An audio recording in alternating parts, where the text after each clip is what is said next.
All right. As always, we're gonna have to start with our setup. However, if you wanna skip the setup altogether, just head over to the resources of this video, and then you're gonna be able to see the setup folder. Within the setup folder, you're gonna have two options. If you just want to relax and just watch how I do hold the setup, just get the full setup folder. However, please remember you do need to run npm install. Otherwise, you're not gonna have the dependencies, so nothing is gonna work. If you want to do the setup with me, just grab the setup files. And within the setup files, this is where we're going to have the images, we're going to have our logo, the tour data that we're going to be using, and all that. Again, two options. You just need to pick which one would make more sense to you. Then I'm going to head over to the terminal. As always, we're going to zoom in so we can see better. We're going to navigate to the desktop. So I'm going to say desktop. And once we're going to be in desktop, let's do the create React app, and now we're going to be looking for the city tours. That would be our project name. Since, as always, this is going to take a little while, I'm going to resume the video and I'm going to start whenever all our dependencies have been installed. However, before I do that, maybe I can open up right away the browser window, since I will going to be setting this side by side. Awesome, we have our dependencies. However, before we maybe start running the dev server, why don't we do this? Why don't we say that we would first want to navigate to the folder? So cd tours. And once we're going to be in the folder, I would like to install the SaaS right away. Command would be npm install, and then we have node SaaS, and then we have -- save. That would be the command, and now we're installing the SaaS. And the moment we're going to install the SaaS, I would also like to show you how we can right away open up the folder in our text editor. We will gonna have to set this up though, meaning I'm gonna be able to do it because I already ran the command. However, first I'm gonna show you how this is gonna work, and then I'm gonna show you where you should look for this in the Visual Studio Code. So the command would be like this. So we just run the code and then dot. However, please remember you do need to be in a folder. Otherwise, you're just gonna open up your whole desktop or wherever you're gonna be sitting in your text editor. The moment we run this, notice now we're opening this up in my text editor. Now I can set them side by side. And you know what? Why don't I right away run the npm install? Because this might take a while. So npm start. And while this is starting up our dev server, I'm going to show you where we should look for this command where we can open up in the browser or from the terminal in the actual text editor. And the command would be you need to press Command and P, and then you're going to have this little search bar. And here we can just have the angle bracket. And then we have the shell command install code command and path. Just click on this guy, and then you're going to be able to open up from the terminal directly in a text editor. Not a big thing, however, very nifty whenever you want to use it. Why don't we right away get all the files that we're going to be looking for?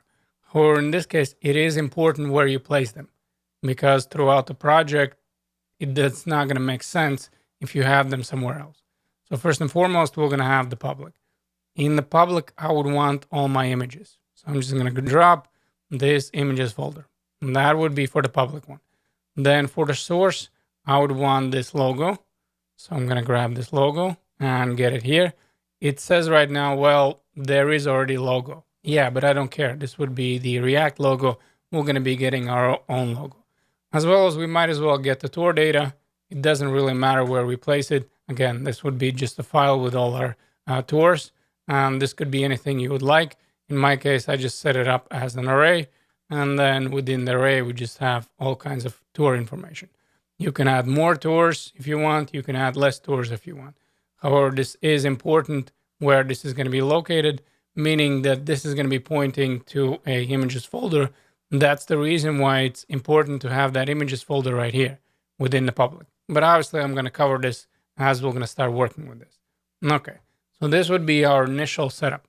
Since we have right now Node SaaS installed, why don't we also right away rename these guys?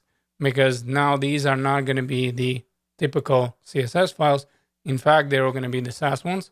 So I'm going to say here, I would like to rename this guy. So index is not going to be CSS, but we're going to add the S here at the start. And the moment we do that, notice what happens. So we're going to have the little icon that's going to say, okay, so this is a SaaS file. And now we know that everything is working. However, the problem is that now the application breaks because in this case, we are importing the CSS in the index.js. So we also would need to change it here. So now everything is working. Awesome.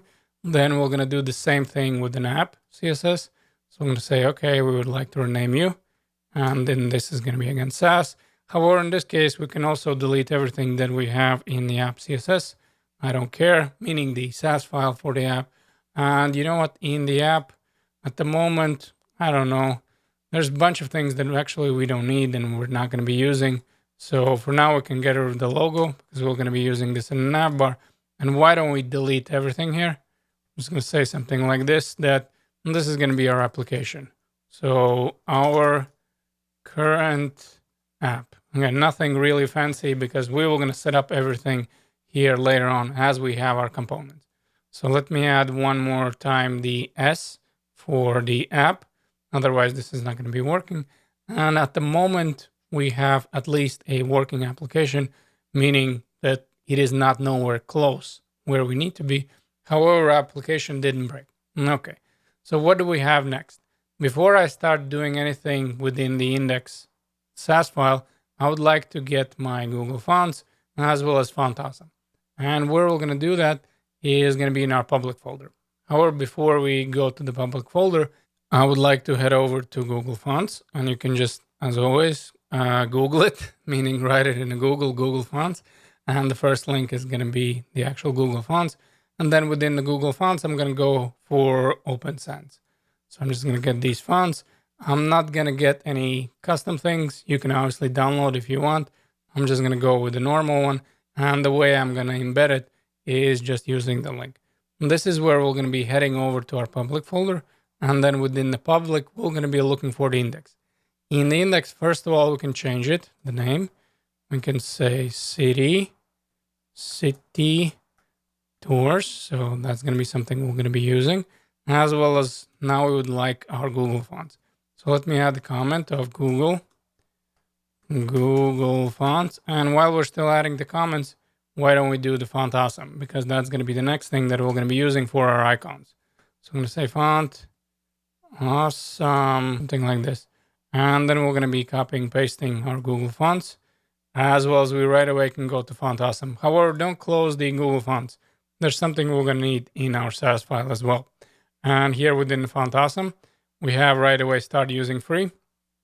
And for this, we're going to be looking for our CDN. And for some reason, it's not giving me. Okay, there it is. So if we click on start, then I'm going to copy and paste this line of code.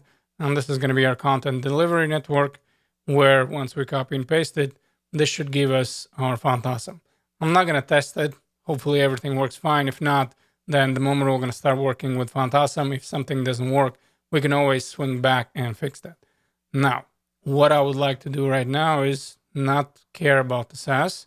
Obviously, this is just the Sass page. If you can find more information. However, within the Google Fonts, we have the option of font family. So why don't we swing back to a index, the main one, the index Sass file, and here we're gonna add our font family for the whole body. So I'm gonna say here, first of all, app.js, so that's fair enough. Then I can close the app CSS file, as well as, you know what, for now we don't need the app as well. We just need the index, but not the JS, but CSS file. Okay. And then within the index, why don't I delete everything? And we're gonna first set up the body. So I'm gonna say for the whole body, I would like to copy and paste a font family for my sans serif. And that would be awesome. So the open sans is working. And why don't we right away test it out our Sass things? And what's happening with Sass, it just allows you to have multiple features that the CSS, let's say, doesn't have. The features we're going to be using, to tell you honestly, we could have used it with the regular CSS. However, I wanted to show you how you can use the Sass, just in case there's people, obviously, who are using Sass. So this was just a basic setup where you know that, okay, we just need to run node Sass and then rename our files and everything is going to be working.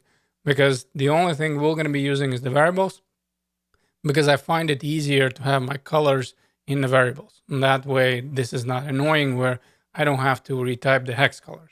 However, for the general styles, I'm going to be selecting everything, and I would like to get rid of all the default styles.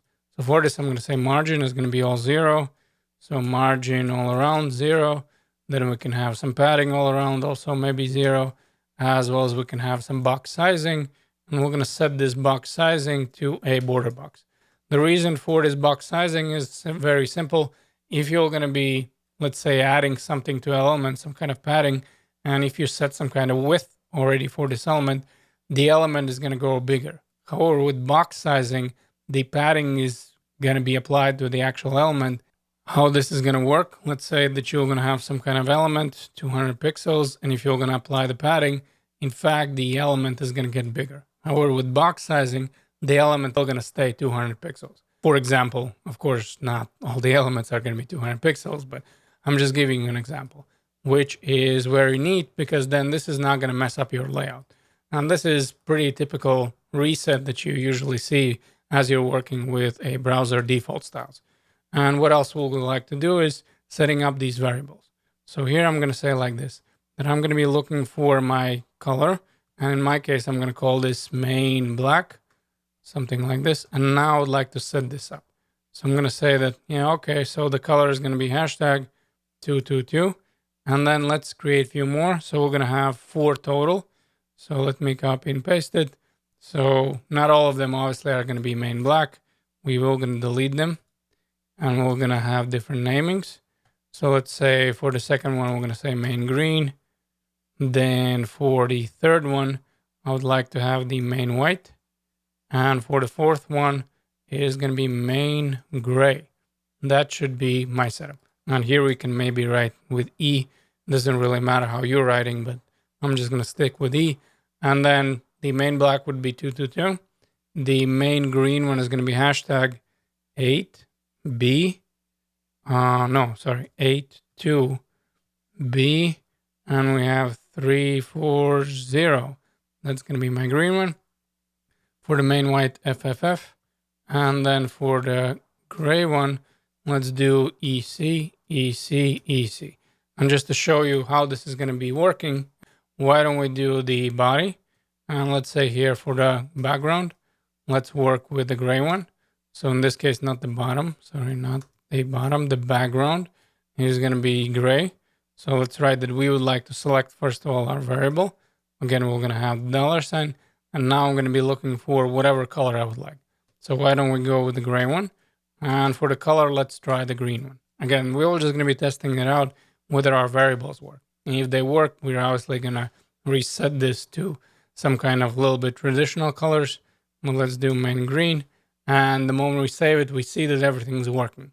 So now we have access to the variables, which save us, again, especially recording the screencast, the fact that I have to tell you, okay, again, hashtag 82B34. It just gets really annoying as we're working with many values. So in this case, I can just say, hey, guys, let's just use the main green and we're good to go. However, I obviously would like to change a little bit. I'm going to say that the main color is going to be main white. I know this is going to be boring, but we're just going to be very traditional. And then we're going to say main black for the color. And yeah, sure enough, now we have everything set up. So now we can start working on our first component, which is going to be navbar component. However, before I let you go, again, if you just want to skip all this together, you can just head over to the setup files. You're going to be getting this full setup, as well as if you just don't care and if you want it to work with me, just make sure that you're copying, pasting everything from the setup files correctly in the city towards where we were working.